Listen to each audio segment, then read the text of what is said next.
ரீசெண்டாக துபாயில் பெஞ்ச மழையால் துபாயே வெள்ளத்தில் மூழ்கிருச்சுங்க. இதனால் கிட்டத்தட்ட ஒரு 18 பேர் இறந்துருக்காங்க, அதில் குழந்தைகள் உட்பட. இந்த ராட்சச மழையால் துபாய் ஃபுல்லாக வெள்ளம் வந்து மேஜர் ஹைவேஸ்லேயும் ஏர்போர்ட்டுக்குள்ளேயும் தண்ணி பூந்துருச்சு. ஸோ இப்பேற்பட்ட மழையை ஆர்டிஃபிஷியலாக உருவாக்கியிருக்காங்கன்னு ஒரு பக்கம் சொல்கிறாங்க. வாங்க அதை பற்றி தான் ஃபுல் டீட்டெயிலாக இந்த வீடியோவில் பார்க்க போகிறோம். நான் வெற்றி, வாங்க வீடியோக்குள்ள போகலாம்.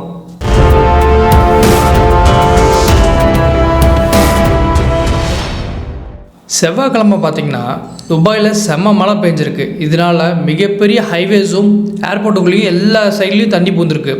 இதனால் கிட்டத்தட்ட ஒரு 18 பேர் குழந்தைகள் உட்பட இறந்துருக்காங்க.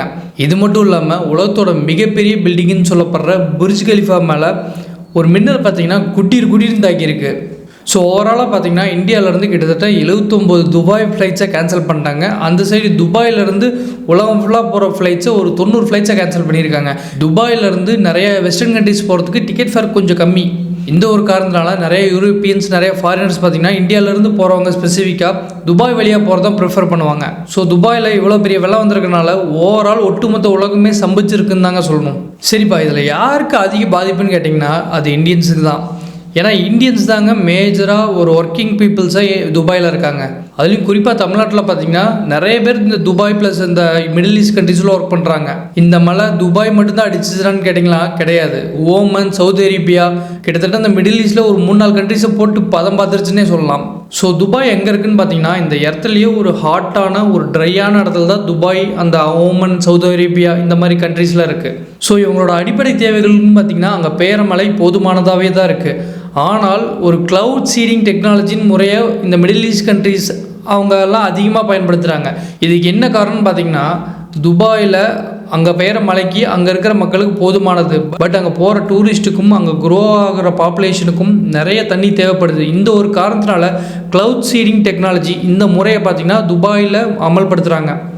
இந்த டெக்னாலஜியோட மேஜர் யூஸ்ன்னா க்ளவுடில் போய் ஒரு ஆர்டிஃபிஷியலாக ஒரு சம்திங்கை போட்டு மழையை வர வைப்பாங்க. இதுதான் ஓவராலாக இந்த டெக்னாலஜியோட பெனிஃபிட். ஸோ இது எப்படி நடக்குதுன்னா லேண்ட்லேருந்து ஒரு ஏரோப்ளைனை ரெடி பண்ணிப்பாங்க. அந்த ஏரோப்ளைனில் சில்வர் அயோடைடுங்க ஒரு கெமிக்கல்ஸை இதை ஃபுல்லாக நொப்பிடுவாங்க. இங்கேருந்து வானத்தில் அந்த ஸ்கை இருக்குது பாருங்கள், க்ளவுடுக்கு மேலே போய் அந்த சில்வர் அயோடைடை ஒரு ஃபயர் மூலியமாக அந்த க்ளவுடுக்குள்ளே ஃபயர் பண்ணுவாங்க. இப்படி பண்ண உடனே அந்த க்ளவுடில் இருக்கிற வாட்டர்லாம் ஃப்ரீஸ் ஆகி ஸ்னோ ஃப்ளேக்ஸுங்கிற ஒரு கட்டியான தன்மைக்கு அது மாறிடும். அதுக்கப்புறம் பார்த்திங்கன்னா அது குறிப்பிட்ட இடத்துல ரெயின்ஃபாலாக விழுகும். ஸோ இந்த டெக்னாலஜி யூஸ் பண்ணி தான் துபாயில், ஓமனில், கத்தாரில் ஆர்டிஃபிஷியலாக ஒரு ரெயினை கொண்டு வந்துட்டு இருந்தாங்க. இந்த டெக்னாலஜி யார் உலகளவில் அதிகமாக யூஸ் பண்ணுறாங்கன்னு பார்த்திங்கன்னா சைனா தாங்க.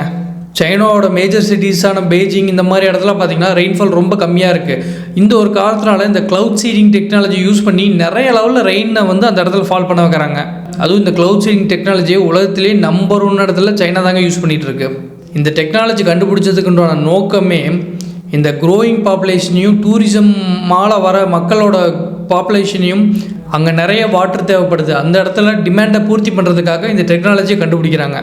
இந்த டெக்னாலஜி பார்த்திங்கன்னா இந்தியாவில் கூட யூஸ் பண்ணுறாங்க. அதுலேயும் குறிப்பாக நார்தன் சைடில் இந்த வின்டர் சீசன் ஸ்டார்ட் ஆகணுன்னே ஒரு வகையான பொல்யூஷன் ஒன்று க்ரியேட் ஆகும். அந்த பொல்யூஷனை கட்டுப்படுத்துறதுக்காக வானத்தில் அந்த க்ளவுட் சீடிங் டெக்னாலஜியை இவங்க பயன்படுத்தி தான் இந்தியன் கவர்மெண்ட்டே கட்டுப்படுத்திட்டு இருக்காங்க. ஸோ இப்பேற்பட்ட டெக்னாலஜினால் நல்லதும் இருக்குங்க, அதை விட மோசமான கெட்டதும் இருக்குது. அப்படிப்பட்ட மோசமான கெட்டது தான் இந்த ஃப்ளட்ஸ் அண்ட் டிஸ்ட்ராக்ஷன். அதாவது ஒரு குறிப்பிட்ட இடத்துல மழை பெய்யணும்னு சொல்லி நம்ம இந்த ப்ராசஸ் ஸ்டார்ட் பண்ணியிருப்போம். ஆனால் இதில் இருக்கிற பிரச்சனை என்னென்னு பார்த்திங்கன்னா குறிப்பிட்ட இடத்துல பெய்ய வேண்டிய மழை அந்த இடத்துல பர்டிகுலர் இடத்துல பெய்யாமல் வேறு ஒரு இடத்துல தேவையில்லாத இடத்துல பெஞ்சு மிகப்பெரிய வெள்ளத்தையும் பேரழிவுகளையும் கிரியேட் பண்ணிடுது.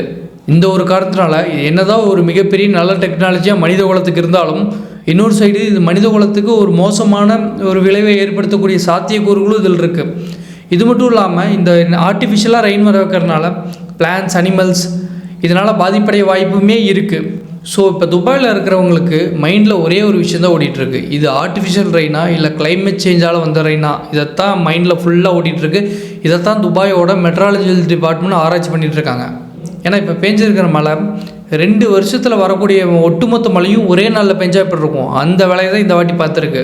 ஸோ துபாய் மெட்ராலஜிக்கல் டிபார்ட்மெண்ட் இன்னொன்று என்ன சொல்கிறாங்கன்னா இந்த மாதிரி மழை இதுக்கு முன்னாடி 75 வருஷத்துக்கு முன்னாடி தான் பெஞ்சிருக்கு, அதுக்கப்புறம் இப்போ தான் பெஞ்சிருக்கு, அந்த மாதிரியான டேட்டாவும் சொல்கிறாங்க. ஸோ இப்பேற்பட்ட வெள்ளத்துக்கு காரணம் ரீசெண்டாக மிடில் ஈஸ்டில் ஏதோ ஒரு கண்ட்ரி இந்த க்ளவுட் சீடிங் டெக்னாலஜி யூஸ் பண்ணி ஏதோ ஒரு வேலையை பார்த்துருக்காங்க. இந்த ஒரு காரணத்தினால தான் எங்கேயோ பெய்கிற மழை இங்கே வந்து பெஞ்சிருக்கு. ஸோ இந்த மழை யாருனால ஆர்டிஃபிஷியலாக வந்துச்சின்னு கூடி சீக்கிரம் வெளியே வந்துருங்க. சரி, நம்ம இந்த வீடியோட எண்டிங் வந்துட்டோங்க. இந்த வீடியோ உங்களுக்கு பிடிச்சிருந்தா எனக்கு லைக் பண்ணி, ஷேர் பண்ணி, சப்ஸ்கிரைப் பண்ணி உங்களோட ஆதரவை தெரிவிங்க. இந்த வீடியோ பற்றி உங்களோட கருத்துக்களை கமெண்ட்டில் சொல்லுங்கள். நாளைக்கு இன்னொரு சூப்பரான வீடியோவில் உங்களை பார்க்குறேன். நன்றி, வணக்கம், வெற்றி.